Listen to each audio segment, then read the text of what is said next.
Hey, it's due, and it's the second to the last week of February, and I'm gonna do a weekly reading wrap up, or a weekish reading wrap up. What's in here? A lot of the ending, the last portion of the books from my Black History Month TBR Part 1, a couple of the books from my Black History Month TBR Point 2, and a couple other books that fit prompts for the 52 book clubs, 52 books in 52 weeks reading challenge. So let's get started. I usually don't give too much of a synopsis of a book, and I think that's a personal preference of mine. Like, I kind of want to know a general idea of a book, but I don't want to know too much going in. I do like the excitement of kind of figuring out where the book's taking me or what it's about well in it. I feel that being discerning is good, but I fret that if I become too discerning as a reader, that I will lose that passion and curiosity that the young or return to reader me so enjoyed. So it's sort of my way of safeguarding. Anyway, I'll give a little bit of synopsis, but as my preference is to not know that much, I think that's reflected in how I explain books. Dele Wed's Destiny by Tommy Obaro. This was an audiobook. I have had this book on my shelf for quite a while, and it was, because look at it, it was one of my display books, like the ones you can kind of see facing out behind me. I had intended to get to this book on several occasions and didn't, and thought that this would be a great addition to my reading for my focused reading about Black history, Black joy, Black accomplishment, Black struggle, Black triumph, Black love, Black relationship in Black History Month. Although, as I always say, every month is Black History Month, and every other person's month as well, meaning that reading diversely is incredibly important, as it is important to notice and note that some histories are deliberately oppressed. Ergo, why we have Black History Month. Anyway, done with my diatribe. Dele Wed's Destiny is about friends, and they're growing up in a northern university town in Nigeria, and they come from quite different backgrounds, and they're actually kind of unlikely friends. But a series of events kind of brings them together. And we learn about all of this in the second half of the book. In the first half of the book, we meet them at their reunion, which is at Destiny, the daughter of one of the friends' wedding. And Destiny obviously is marrying someone named Dele. I don't know about the title of this book. Let me just say as a sidebar, and kind of the premise I'm giving you, because this book is certainly Destiny, and this wedding is what brings the folks together, and the construct of marriage as far as like human relationships and what it means as far as women's rights and women's position in society is very much explored in this book. But I would say this book, more than anything, is about these three friends and the journey that their friendship takes, and how people learn from the mistakes of their parents or don't, how we need friends in our counsel to help us see around the dark corners we don't see. And so we start the wedding with a reunion. They haven't seen each other in a while. Several things have happened to kind of drive these friends apart, but here they all are back together for this joyous and well-described event. And we learn in the second part, there's a flashback about their backstories, and also how meaningful these relationships are, these friendships are to these women, and how they help each other really get through life. So I thought that I don't rate books for lots of reasons. One day I might.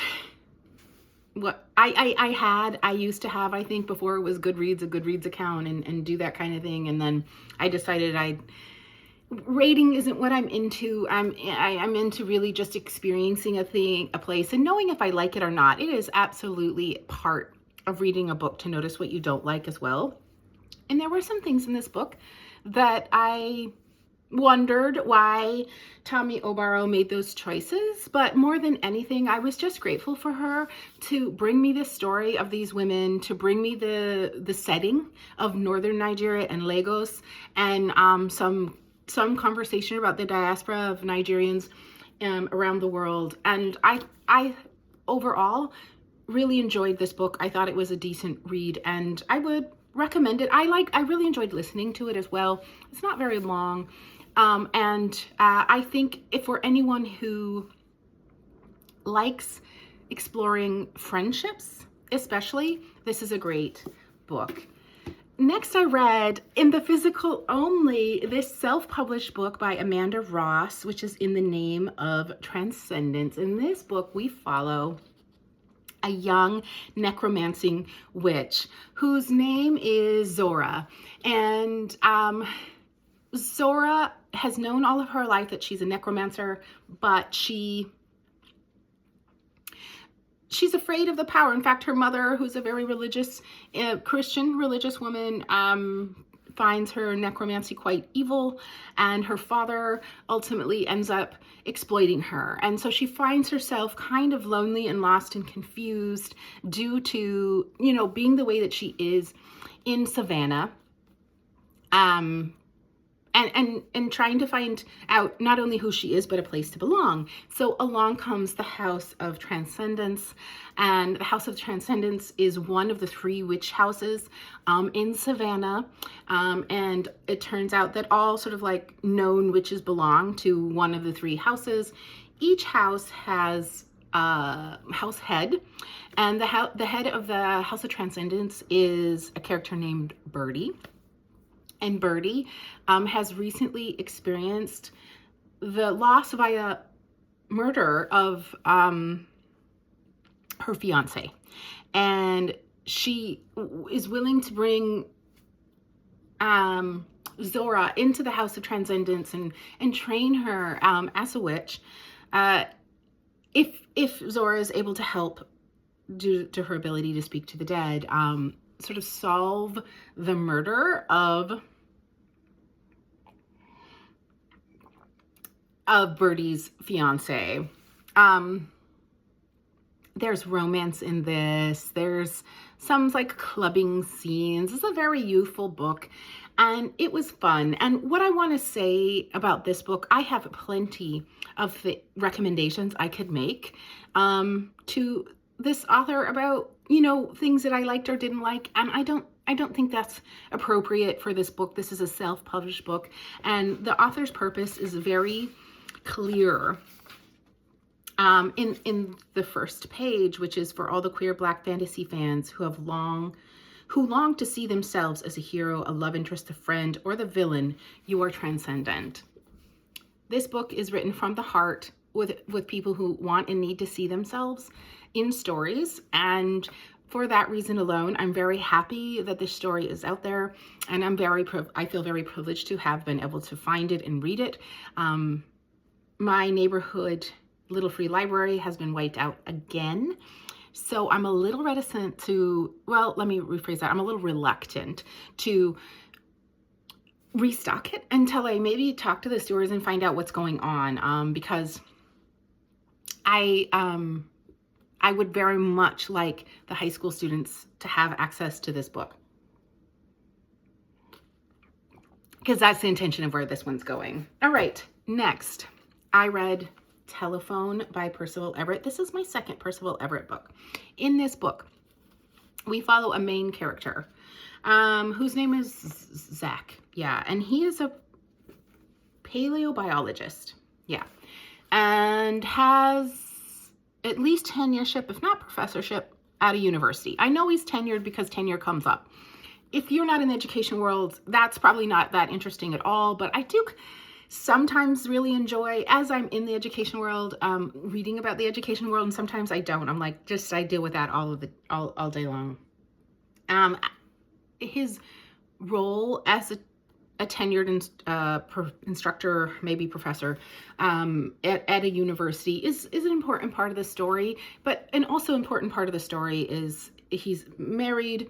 He has a little bit of a tense relationship with his wife. They still love each other, but they're sort of figuring things out. And I think that this is part of that book as well. And then they have a daughter who is still young, preteen, I believe.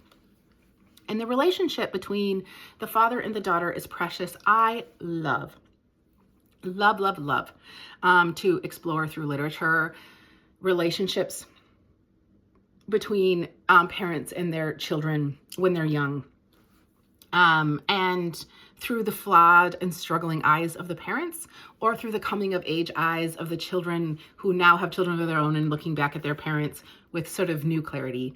This is the first. This is a very enamored father with his darling child who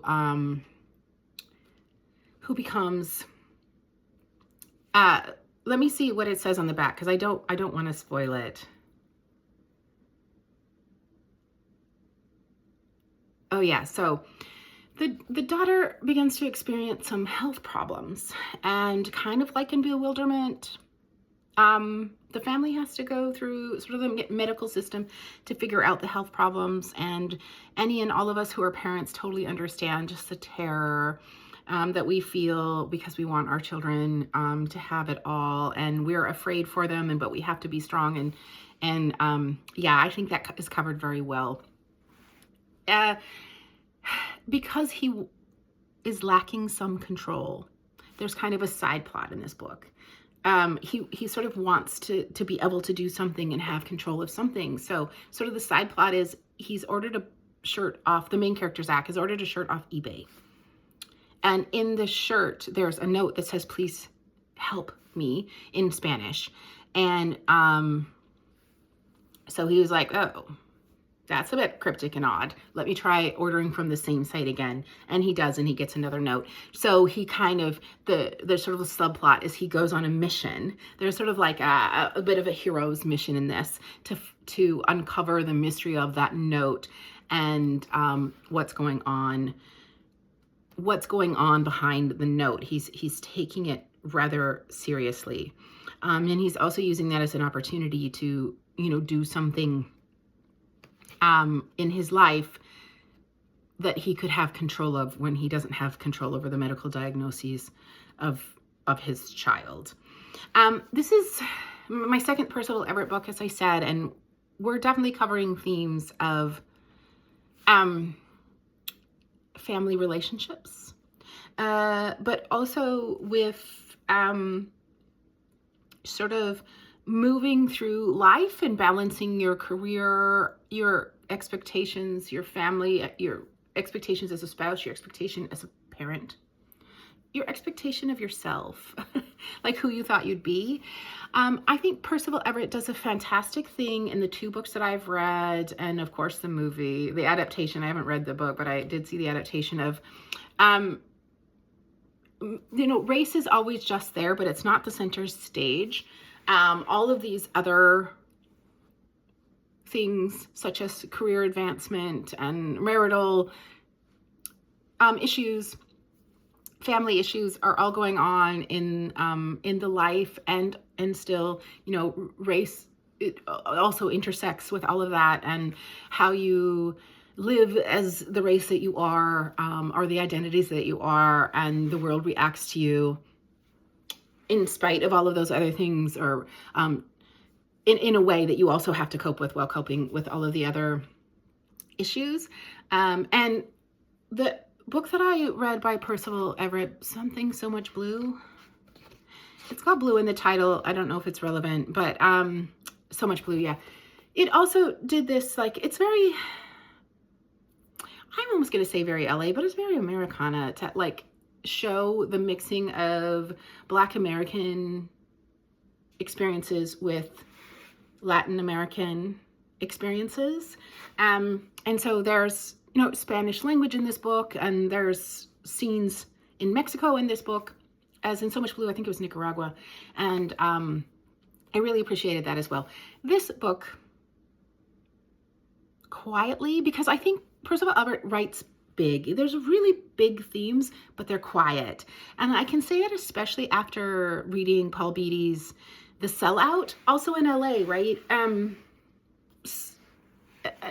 Addressing some of the same themes, but that was quite boisterous and much and loud, and this was quite a bit quieter, but in its quietness, it really broke my heart.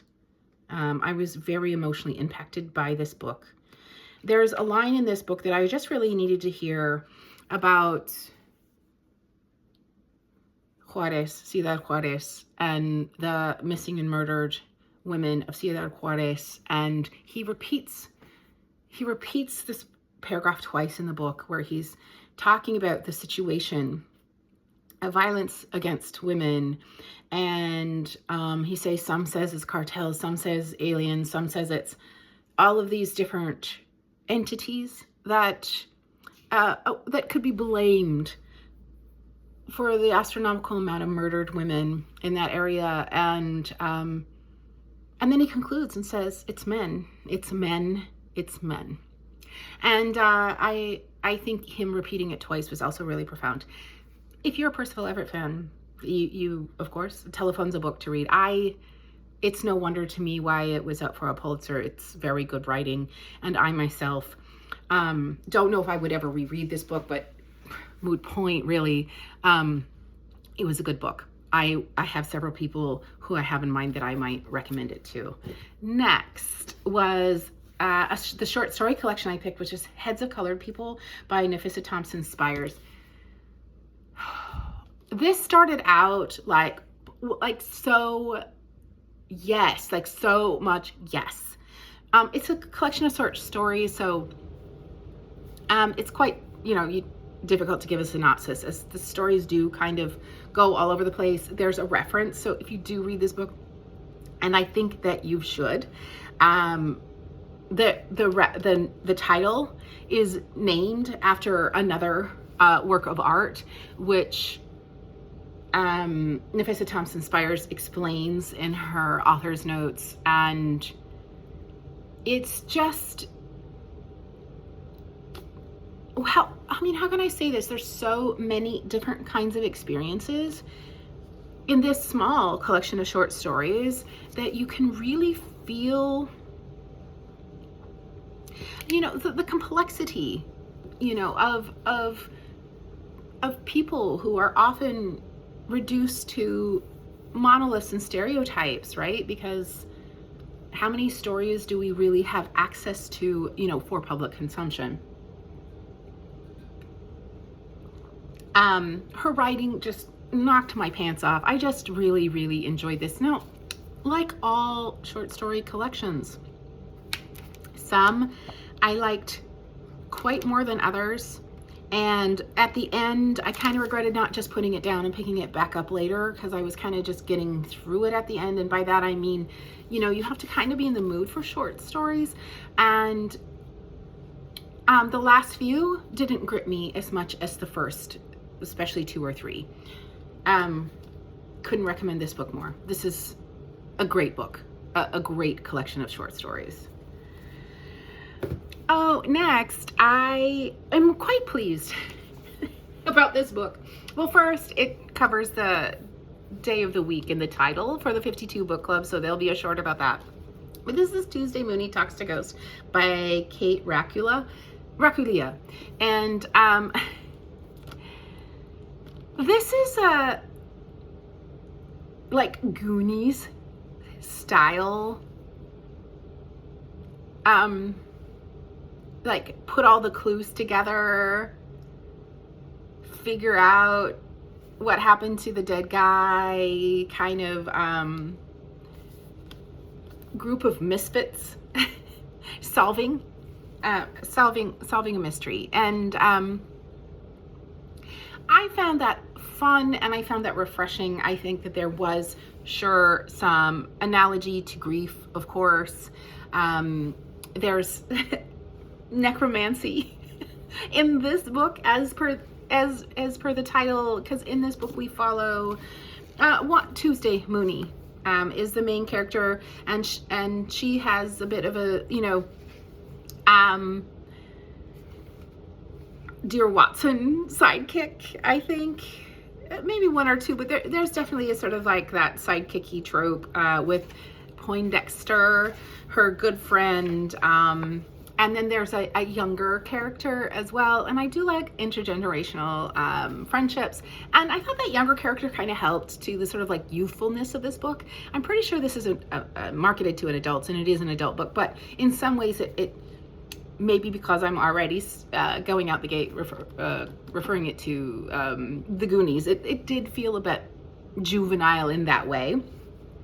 But in any case, we have this trio, and they're learning to trust each other, all kind of exploring love interests, which isn't like the center of the story. So that was a bit fun. And then again, trying to solve the mystery that was set forth by a rich man who died suddenly at an auction, and then set forth like some rules and premise. Edgar Allan Poe is very much referenced in this book, as with lots of other books. Obviously, this author is a reader.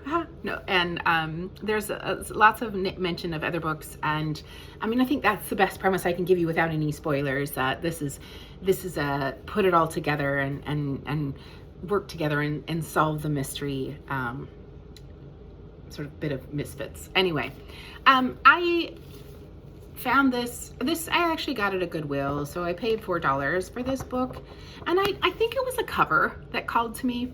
And I'm glad I found it, because honestly, I don't think I'd find any other book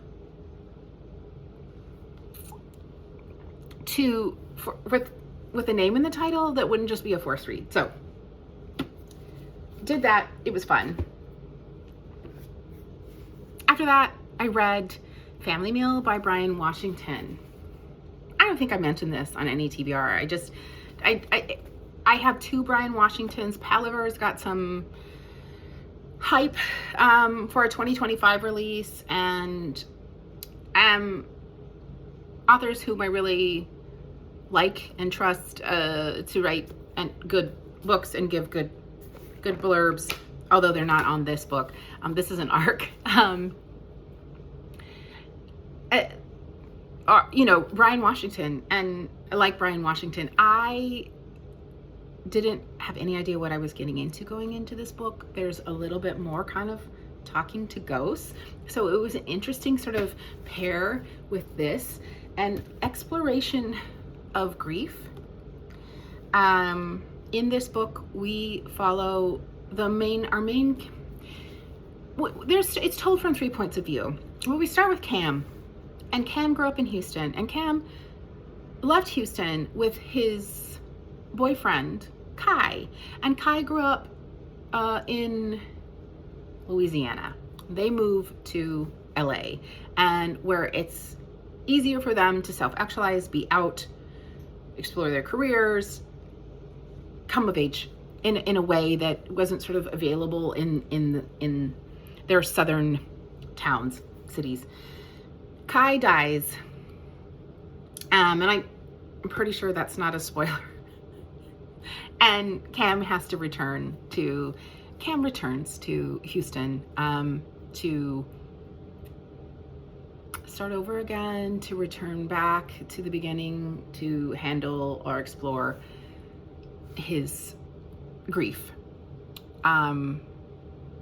He struggles, and there are many people that try to help him, but they might be a little bit toxic themselves. When we're back in Houston, we meet the other point of view, who is TJ. TJ is Cam's childhood neighbor, a Korean American who is working with his mom at a bakery that Cam at one point worked at too. And we get to kind of explore the growing up and the setting of Heights, Houston, through TJ's point of view, and then we get a little of Kai's point of view as well. This book is sort of experimental in its writing of prose like this in these short little snippets that, you know, almost feel like poetry in some cases. And there's also, which reminded me of the book that I read about the theaters, the movie theaters in Hungary. There's these pictures. Oh, and Jonathan Safran Foer does these things too. I felt that they really added to the story. I can see why the decisions were made. This book has a lot of trauma in it, and I don't think that it's performative trauma. I think it's very intentional. I think it's there, and it feels very real. That being said, there is a content warning written by Brian Washington right at the beginning, and you know, I really do agree people should take care of themselves and not experience trauma through anything, if they, but you know, especially through literature, if it's just not where they're at. So this book was a very, very heavy read for me. It impacted me gravely. That being said, and I hope it's not a spoiler, there is some redemption and there is some clarity, and I'm glad that Brian Washington did that. I really wanted and needed him to do that. I need to see humans overcome, you know, and so I know that they don't always do that. I know that that's like happily ever after isn't a necessity, but in this book, I wanted and needed it, and he delivered that. So I'm grateful. I have a follow-up read that is much, much, much lighter. I just had to pick it because of this book being so heavy, because this is the last one I'm finished reading with my eyes. And so I have, and it'll be in the next week's, in next week's wrap up, because I haven't started it yet. But yeah, I had to kind of veer a little bit lighter after this, because I need to give my emotional self a little bit of a rest. Super glad that I read this. I have several friends that, with the cautions that I said that I would recommend this to, but anyone who just likes fantastic writing, and these kinds of stories, which just show how hard it is to come of age and come out and come up. Yeah. It probably didn't help that I was listening to this week Frankenstein by Mary Shelley. Now, I mean, what can I say about a seminal work such as The New Prometheus by Mary Shelley, or Frankenstein as we know it? I think this has come, like, obviously Netflix has made an adaptation. It's part of the reason that I read it, because I've been reading books into adaptations so that I can contribute to the shelf at the Friends of the Library, where it's called The Book Was Better. In any case, this also fulfills the 52 Book Club's 2026 reading challenge to read something from the 1800s, as it was written in 1817 and published in 1818. So 200-year plus old book, absolutely seminal. What can I say? I don't think I want to give the synopsis. I think many people know the synopsis of Frankenstein. However, how Mary Shelley writes it, this is what I would say about it. It's like a writing workshop. These literary techniques that she's using to piece together a story are quite remarkable, right? And when we're, starting at the end, and then kind of uncovering how we got to Victor Frankenstein, being stuck in the ice and recovered by a ship, saved. And then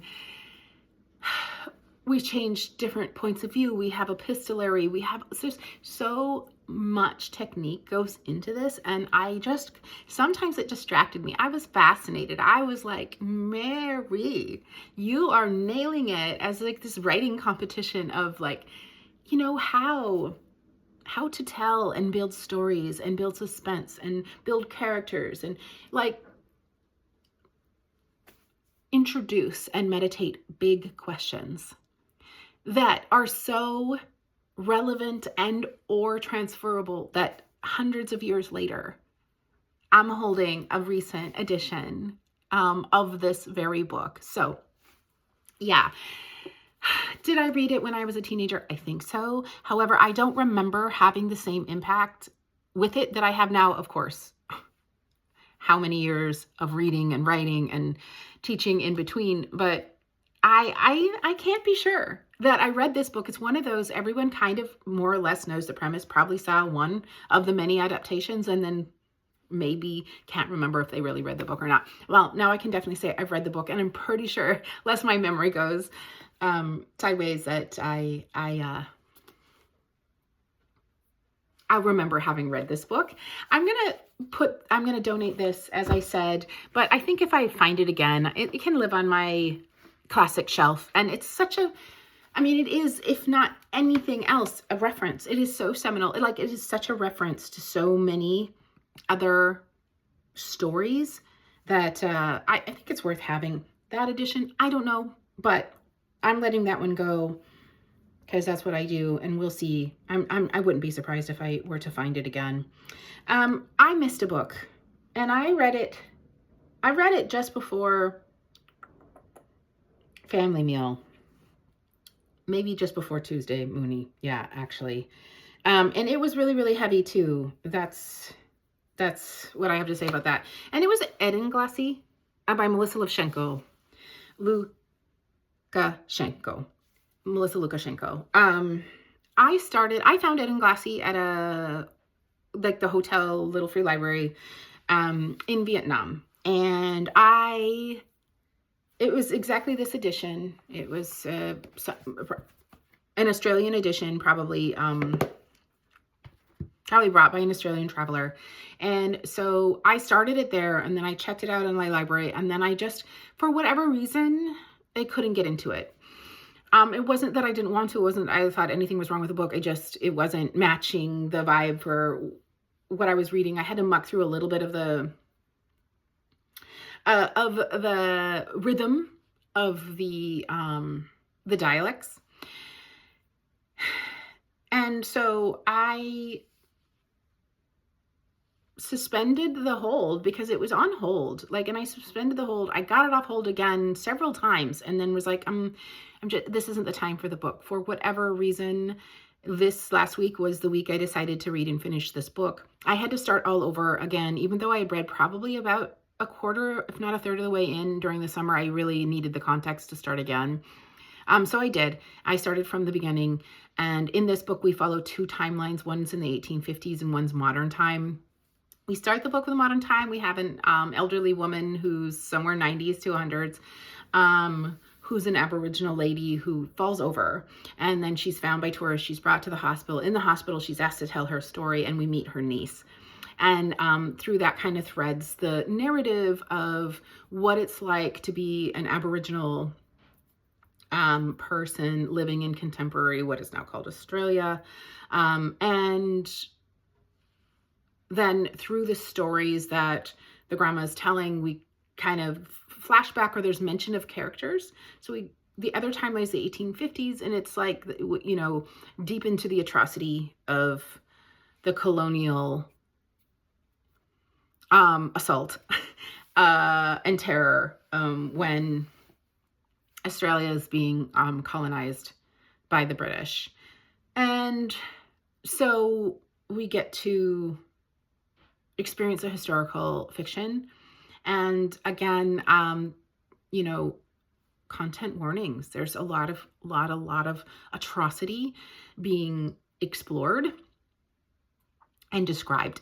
Described is probably a better word, but maybe explored as how do we reckon with this, and why are we covering this up, or what's happening?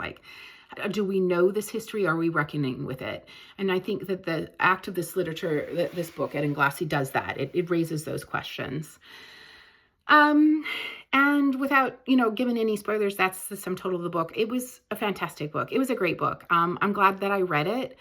And I just checked it out from my library because I left the physical version that I saw at the very hotel. Like, I started it there, and then I didn't want to carry around a physical book. So it's been a Libby checkout and or hold for some time, and finally finished.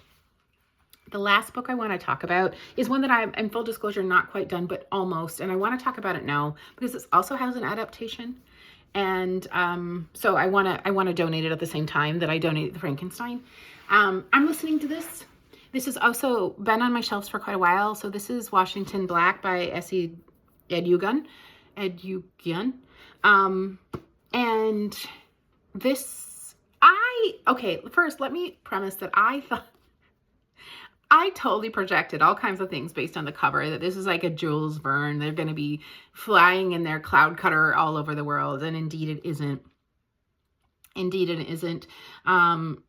This is a way heavier read than that. I would also, again, say content warnings, the description of the brutality and the cruelty committed on plantations and the crimes committed against enslaved peoples is very, it's quite graphic. And I don't think that it's egregious at all. I think that this is not a horror novel, but it's graphic enough to be very real and to not sort of in any way minimize or I almost want to say sugarcoat, but because it's a sugar cane plantation, it just using sugar in that way doesn't feel right. So we have a young protagonist, like in Ta-Nehisi Coates' The Water Dancers, and he is taken from the field into the house to be an assistant of the brother of the very, very, very cruel and vile plantation owner. And the brother of the plantation owner is a scientist. He's an engineer, and he's building this, I'm going to call it a contraption, as it's called in the book, which is called a cloud cutter. And there's a series of events that happen where the brother and and George Washington Black, that's the name of the young enslaved hero of the story, enslaved at the time, they take off and in the case of George Washington Black, escape the plantation and slavery in this cloud cutter. The cloud cutter, I thought, was going to be throughout the whole story, and spoiler alert, I guess it's not. They crash it pretty soon, and then that is not the end of the story. However, they continue to figure out how to rely on each other. There's a lot of companionship in this story, and they go in search of the brother whose name is Christopher Wilde. I remember because of Oscar Wilde, Christopher Wilde's father, who's in the Arctic. So we end up in the Arctic. I just have a lot of feelings towards Christopher Wilde. I think that S.E. Edugan wrote that character quite well, in that he, was sort of well-intending and an abolitionist, but also completely selfish and used people to his own ends. And then when his own ends are the ideal life that he envisioned, in some ways, I think quite egocentrically, didn't pan out, well, then he didn't see any need to persist in several occasions, even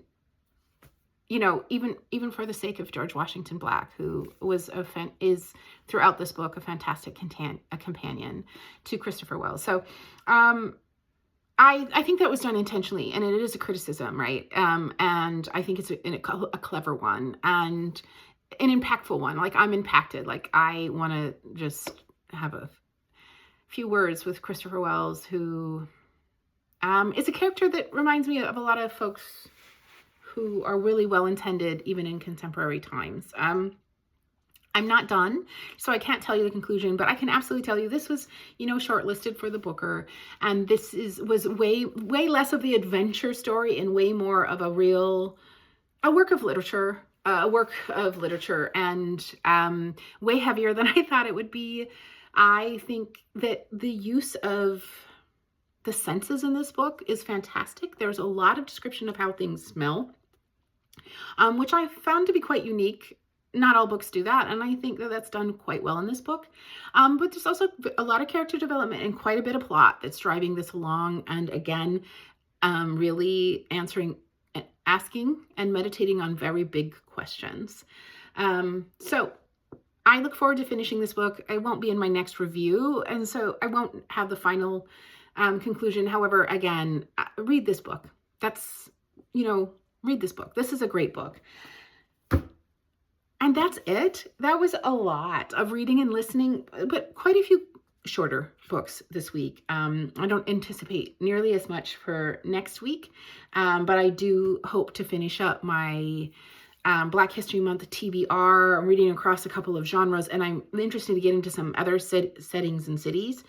And then soon will be coming out some TBRs or pilot possibilities for International Booker and Women's History, so Women's Prize for Fiction. I've been reading that backlist for quite some time, and that's what's coming up next. Until then,